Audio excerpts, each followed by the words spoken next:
देखिए cash book क्या होती है, व्हाट इज कैश बुक। मैंने आपको बताया था जो हमारी फाइनेंशियल बुक्स होती है, there are two types of financial books. हमारी फाइनेंशियल बुक दो तरह की होती है, एक होती है हमारी प्रिंसिपल बुक और एक होती है सब्सिडरी बुक। जो principal book is further divided into two part, one is ledger and one is cash book. तो लेजर अपन पढ़ चुके हैं, अब अपन पढ़ रहे हैं कैश बुक। तो basically this cash book is a principal books of accounts. ये किस में आती है, कैश बुक आपकी प्रिंसिपल बुक में आती है। कैश बुक आपकी किस में आती है, प्रिंसिपल बुक में आती है। तो कैश बुक हमारी प्रिंसिपल बुक है। अब बात आती है कैश बुक में अपन रिकॉर्ड क्या करते हैं।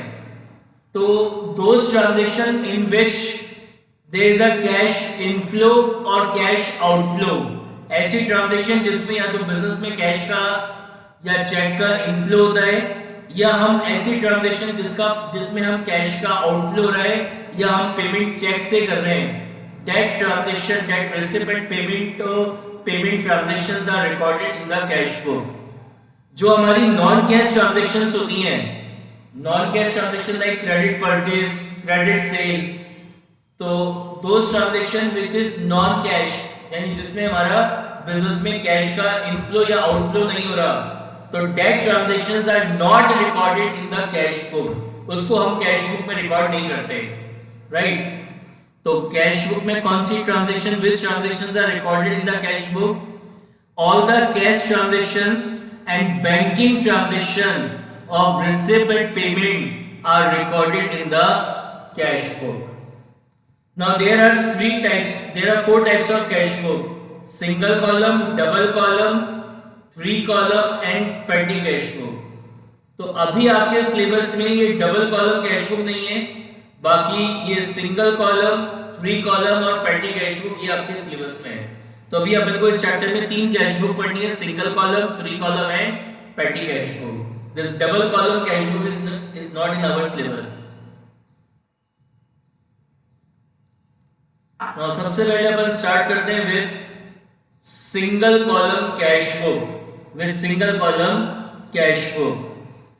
तो ये जो सिंगल कॉलम कैश बुक है, this is a format of single column cash book. दो साइडें, एक है डेबिट और एक है आपकी क्रेडिट, डेबिट एंड क्रेडिट। तो फर्स्ट कॉलम जो है वो date, then next column is particular voucher number LF amount date, particular voucher number LF amount. तो ड्यूरिंग द ईयर जितनी भी रिसिप्ट्स आपको रिसीव होती हैं, all receipts received during the year are recorded in the debit side of the cash book, and all the payment made during the year, जो भी payment अपन करते हैं during the year, all payment made during the year is recorded in the credit side of the cash book। दो side है cash book की, debit and credit. तो जितना भी कैश का इनफ्लो होता है, that transactions are recorded in the debit side of the cash book, और जितना भी कैश का आउटफ्लो होगा, that transactions are recorded in the credit side of the cash book, credit side of the cash book, right. देखिए इसका question करते हैं अपन। Take out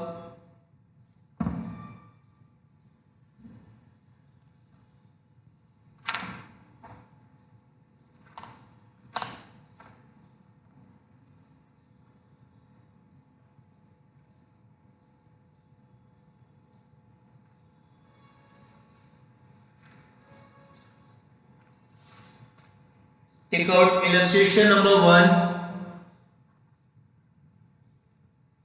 Take out illustration number 1. Page number 11.6. Page number 11.6. Illustration number 1.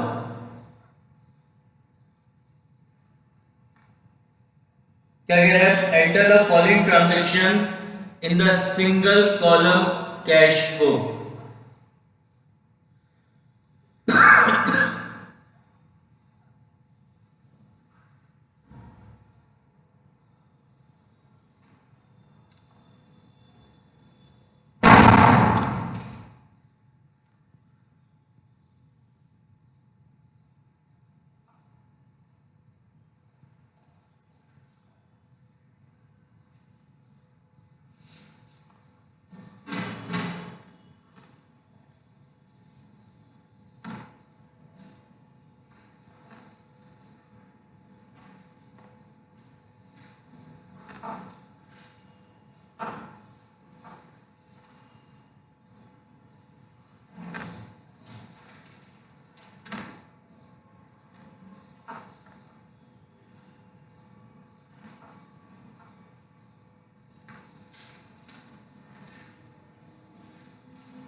देखिए, this is the format of cash book.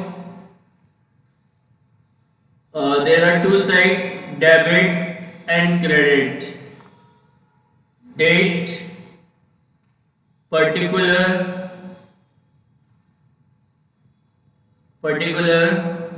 voucher number, LF, amount, date, particular voucher number, LF and amount. यहाँ पे आपका जितनी भी receipts होंगी, all receipts are recorded in the debit side of the cash book, and during the year जो भी payments हम करेंगे, all payments are recorded in the credit side of the cash book, right? देखिए, सबसे पहले क्या कर रहा है, March 1st commence business with cash.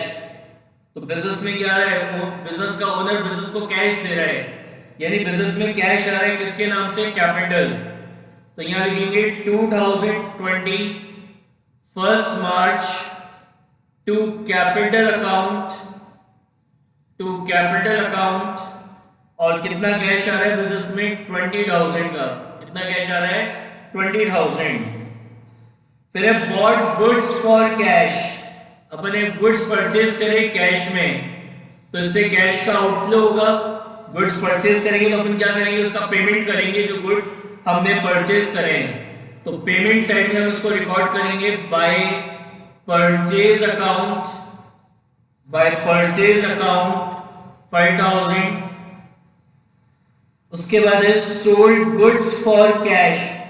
अपन ने गुड्स सोल्ड करे काय में, कैश में, कितने के, 4,000 के.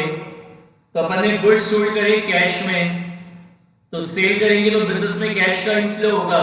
तो ये हमारी रिसिप्ट है. तो रिसिप्ट साइड में लिखेंगे टू सेल्स अकाउंट 4,000. उसके बाद है goods purchase from Ravi on credit. तो this credit purchase and credit sale is not recorded in the cash book. Cash book में केवल वही ट्रांजैक्शंस रिकॉर्ड होती हैं in which there is a cash inflow और कैश आउटफ्लो. ठीक है ना, जिसमें कैश का इनफ्लो और आउटफ्लो नहीं होता, that transactions are not recorded in the cash book. तो ये अपन ने गुड्स परचेज करें क्रेडिट पे रवि से, तो कैश बुक में नहीं होगी इसकी एंट्री. इसकी एंट्री कहां पे होगी, परचेज बुक में होगी. फिर है पेड टू रवि. हमने रवि को पे करा, तो यहां लिखेंगे 13 मार्च को बाय रवि अकाउंट. हमने रवि को पे करा कितना, 7,000. जो भी पेमेंट होगा is recorded in the payment side और क्रेडिट साइड. फिर कैश सेल, हमने कैश सेल करी, तो इससे कैश का इनफ्लो होगा. तो यहां लिखेंगे टू सेल्स अकाउंट 8,000. उसके बाद है परचेज फर्नीचर फॉर कैश. तो अपन यहां लिखेंगे बाय फर्नीचर अकाउंट कितना, 6,000. उसके बाद है पेड वेजेस. हमने वेजेस पे करी, तो वेजेस पे कर रहे हैं, तो ये पेमेंट हो रहा है आपका.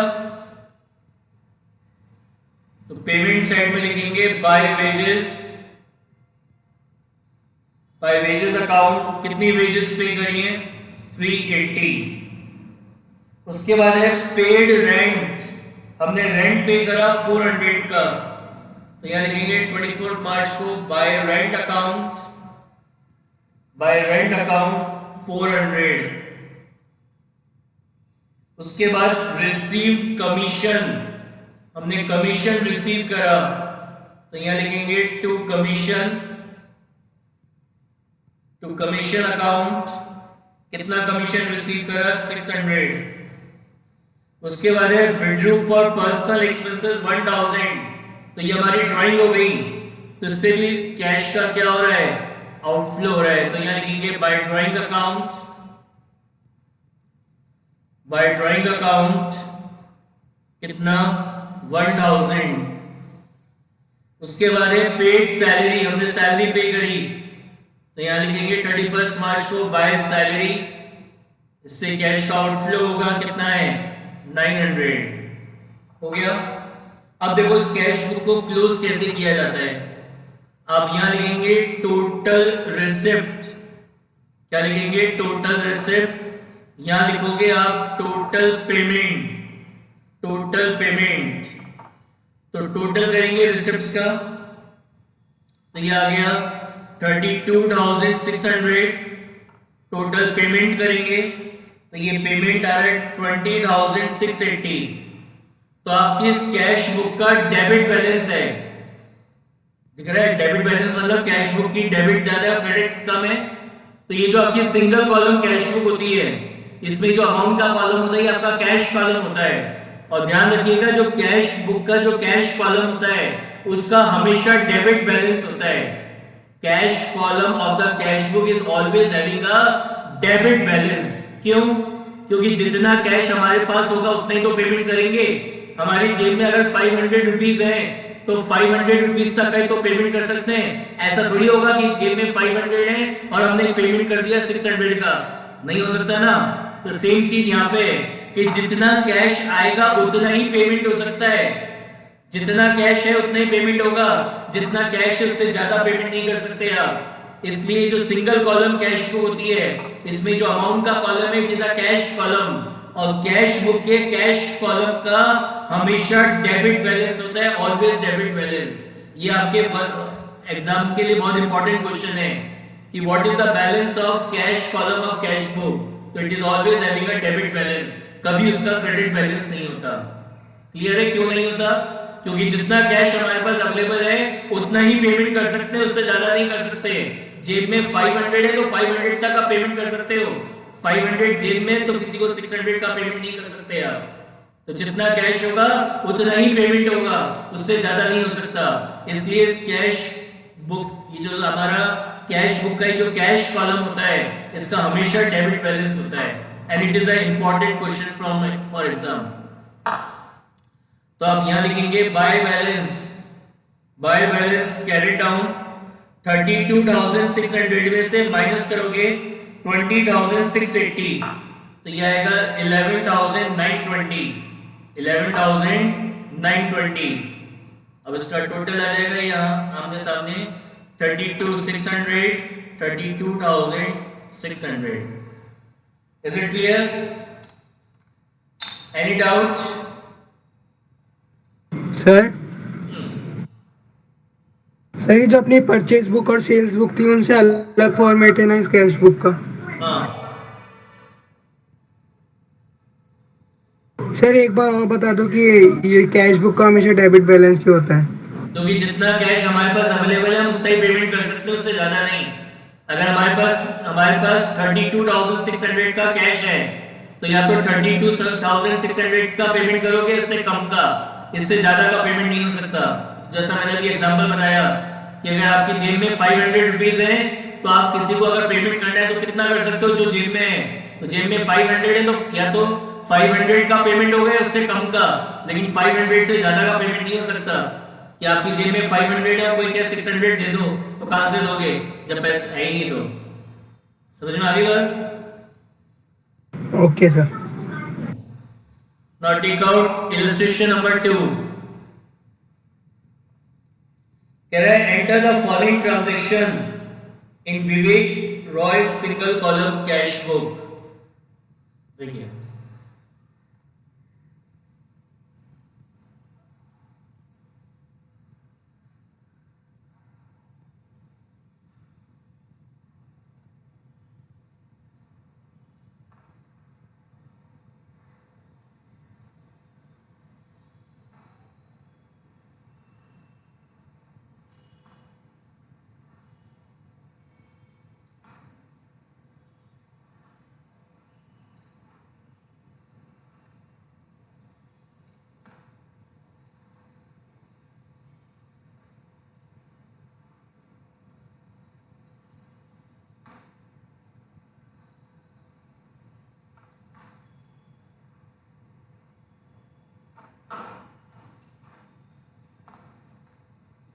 Debit, credit, cash book, date, particular voucher number, LF, amount, date, particular voucher number, LF, amount. ये है आपकी रिसिप्ट, ये है आपका पेमेंट।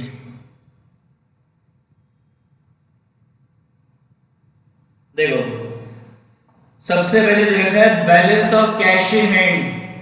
तो कैश इन हैंड है तो मतलब इसका डेबिट बैलेंस होगा। अभी मैंने बताया कैश बुक का, जो आपकी कैश बुक का जो कैश कॉलम है उसका हमेशा डेबिट बैलेंस होता है। तो आपको कैश बैलेंस दे रखा है 82,000 का। तो इसको कैसे रिकॉर्ड करेंगे?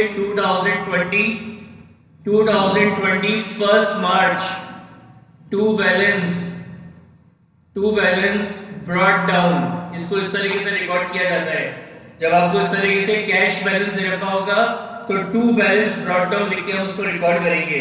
और डेबिट बिल क्यों रिकॉर्ड करा? क्योंकि हमारे कैश बुक के कैश कॉलम का कौन सा बैलेंस होता है? हमेशा डेबिट बैलेंस होता है। कौन सा बैलेंस होता है? हमेशा डेबिट बैलेंस होता है, इसलिए इसको अपन ने डेबिट साइड में रिकॉर्ड करा है। उसके बाद है गुड्स परचेज। तो गुड्स परचेज करें तो इससे आपके कैश का आउटफ्लो होगा।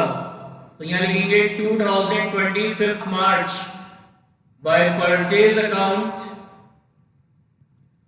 20,000। उसके बाद है गुड्स परचेज फ्रॉम गणेश। तो जिससे गुड्स परचेज करें उसका नाम दे रखा है।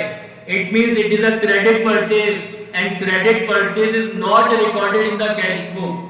क्रेडिट परचेज ऑफ गुड्स कहां रिकॉर्ड होता है? परचेज बुक में। तो this transaction dated on 10th March is recorded in the purchase book, not in cash book. 15 March goods purchase from Lakshmi in cash. अब इसकी एंट्री यहां करेंगे। हमने गुड्स परचेज करे कैश में, तो यहां लिखोगे 15 मार्च को बाय परचेज अकाउंट 50,000। उसके बाद है गुड्स सोल्ड करें तो यहां लिखेंगे 18 मार्च को टू सेल्स अकाउंट कितना? 25,000। सेल करेंगे तो कैश का इनफ्लो होगा। रिसिप्ट है हमारी, इसलिए रिसिप्ट साइड में लिखा है। Goods sold to Saraswati. तो जिसको सेल करा उसका नाम दे रखा है। It means it is a credit sale and credit sale is not recorded in the cash book. This credit sale of goods is recorded in the sales book. इसको आप कहां रिकॉर्ड करेंगे? सेल्स बुक में record करेंगे।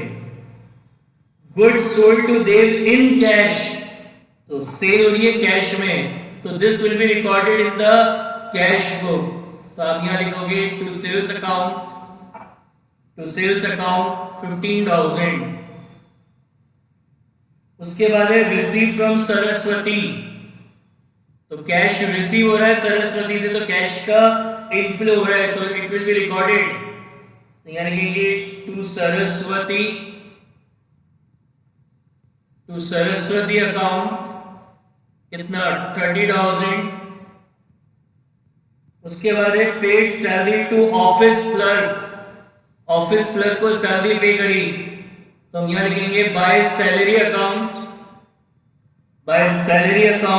10,000। फिर है paid office rent पे करा, तो यहां लिखेंगे बाय रेंट अकाउंट 5,000। इसका करेंगे। अब इसका बस हो गई ट्रांजैक्शन खत्म। अब इसको क्लोज करना है, तो टोटल रिसिप्ट और यहां आएगा total receipt and total payment. तो रिसिप्ट्स का टोटल ये आ रहा है आपका 1,52,000। कितना आ रहा है? 52,000। इसका टोटल करेंगे अपन, कितना हो गया ये 20 प्लस 50 70, 70 प्लस 10 80, 80 प्लस 5 कितना हो गया 85,000। देख लो डेबिट ज्यादा है क्रेडिट कम है, तो कैश बुक के कैश कॉलम का हमेशा डेबिट बैलेंस होता है। तो यहाँ लिखेंगे 31 March by balance carry down 1,52,000 minus 85 कितना बचेगा 67,000 बैलेंसिंग फिगर, और उसका टोटल करेंगे यह आएगा 1,52,000 1,52,000। Any doubt? किसी भी पॉइंट पे कोई डाउट किसी को?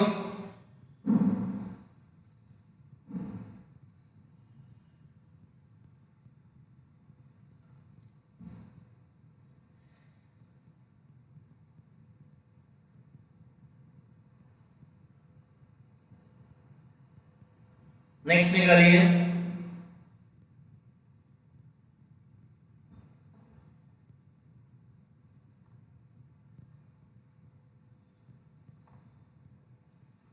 इलस्ट्रेशन नंबर 3 क्या कह रहा है? Write on the single column cash book of the April 17 Mr Vikas Oberoi of Mr Vikas Oberoi from the following transaction.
Cash book date particular voucher number LF amount date particular voucher number LF amount. यहाँ लिखेंगे receipt payment.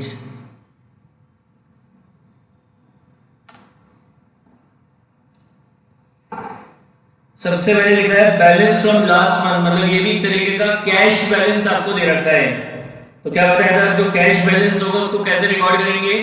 Debit side में लिख के। तो यहां लिखेंगे 2020 1 अप्रैल to balance brought down 2,50,000 फिर deposited into bank, हमने बैंक में कैश डिपॉजिट कराया, यानी एक तरीके से हम बैंक को क्या कर रहे हैं, पेमेंट कर रहे हैं। पैसा किसको दे रहे हैं? बैंक को। तो इधर क्रेडिट साइड में लिखेंगे बाय बैंक अकाउंट, बिजनेस में से तो पैसा जा रहा है ना, एक तरीके से बिजनेस में से कैश का आउटफ्लो हो रहा है, और जो भी कैश का आउटफ्लो होगा that is recorded in the payment side of the cash book. कितना डिपॉजिट कराया? 75,000। तो आपका कैश बैलेंस कम हो गया 75 से। परचेज गुड्स परचेज करें, तो यहां लिखेंगे 5 अप्रैल बाय परचेज अकाउंट 40,000। उसके बाद है परचेज गुड्स फ्रॉम रमेश, तो गुड्स परचेज कर रहे रमेश से, तो जिससे गुड्स परचेज कर रहे हैं उसका नाम दे रखा है, it means it is a credit purchase and credit purchase is recorded in the purchase book not in cash book. Next 10 April purchase furniture for cash, तो पे कैश का आउटफ्लो होगा इसमें भी, तो पेमेंट साइड में रिकॉर्ड करेंगे bye furniture account 25,000। फिर लोन गिवन टू चरण दास, तो हमने लोन दिया है तो हमारे बिजनेस में से तो कैश का आउटफ्लो हो रहा है, तो कैश का आउटफ्लो हो रहा है तो उसको कहाँ रिकॉर्ड करेंगे, क्रेडिट साइड में। तो 11 मार्च को या 11 अप्रैल सॉरी 11 अप्रैल को लिखेंगे बाय लोन टू चरण दास, बाय लोन टू चरण दास। कितने का लोन दिया है, 20,000 रुपीज का। उसके बाद है paid to Ramesh and discount receive, तो कितना अमाउंट पे करा रमेश को, रमेश को हमने पे करा है, कितना पे करा है 28,500, तो जो पे करा है केवल वही रिकॉर्ड होगा। तो बाय रमेश अकाउंट कितना पे करा है रमेश को 28,500, और ये जो 1,500 का डिस्काउंट रिसीव हुआ है इसकी हम जर्नल एंट्री पास करेंगे जर्नल प्रॉपर में। क्या जर्नल एंट्री पास होगी डिस्काउंट रिसीव की, डिस्काउंट रिसीव की एंट्री पास होगी Ramesh account debit 1,500 to discount receive 1,500, और ये एंट्री आप कहां पास करेंगे, जर्नल प्रॉपर में। फिर इशू चेक टू क्रेडिटर, तो ये हमारी सिंगल कॉलम कैश बुक है, और सिंगल कॉलम कैश बुक में जो अमाउंट का कॉलम है ये हमारा कैश कॉलम होता है। तो कैश में पेमेंट नहीं हुआ, चेक से करा है पेमेंट, तो पेमेंट चेक से हो रहा है इसलिए इसकी एंट्री यहां नहीं होगी। It is a cash column cash book, ये जो अमाउंट का कॉलम है ये कैश कॉलम है। तो जो सिंगल कॉलम होती है उसमें केवल जो कैश और का इनफ्लो और कैश का आउटफ्लो होता है वही रिकॉर्ड होता है, तो पेमेंट चेक से करा है इसलिए रिकॉर्ड नहीं होगा। Sold goods to Vishnu for cash 36,000, तो यहां लिखेंगे 15 अप्रैल को क्या करिए, सेल्स करिए कैश में, तो यहां लिखेंगे टू सेल्स अकाउंट 36,000। उसके बाद है cash cell 1,20,000, out of which bank में डिपॉजिट करा है 1,00,000 20 अप्रैल को।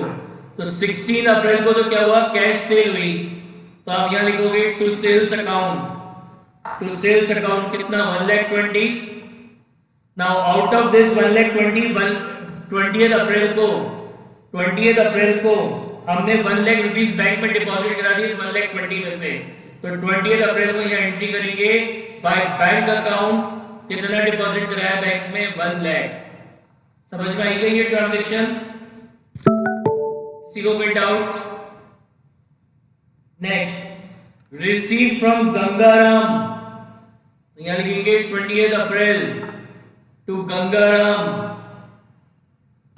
सर यस सर ये जो 11 अप्रैल में जो ट्रांजैक्शन हुई है जो अपन ने लोन लिया था, लोन लिया नहीं दिया है, अच्छा दिया है, ओके सर।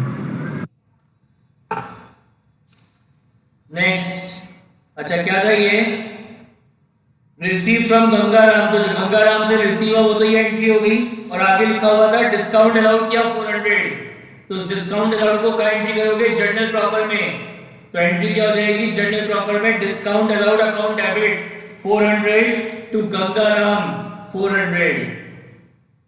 फिर है withdrew cash from bank, bank से पैसा निकाल के लाए, तो यानी बिजनेस में कैश का इनफ्लो हो रहा है, बैंक से कैश निकाल रहे यानी बिजनेस में कैश का इनफ्लो हो रहा है, तो पैसा कहां से आ रहा है, बैंक से आ रहा है, तो टू बैंक अकाउंट, तो इससे हमारा कैश बैलेंस इंक्रीज होगा 25,000 से। परचेज पोस्टल स्टैम्प्स, तो पेमेंट है तो पेमेंट साइड में लिखेंगे 25 अप्रैल को by postal stamps, by postal stamps कितना 1,000। उसके बाद है सैलरी पेड टू अकाउंटेंट, हमने अकाउंटेंट को सैलरी पे करी, तो यहां लिखेंगे by salary account, by salary account 12,000। उसके बाद है रिपेयर टू फर्नीचर, फर्नीचर की रिपेयर कराई, तो यहां लिखेंगे 29 अप्रैल को बाय रिपेयर अकाउंट 1,500।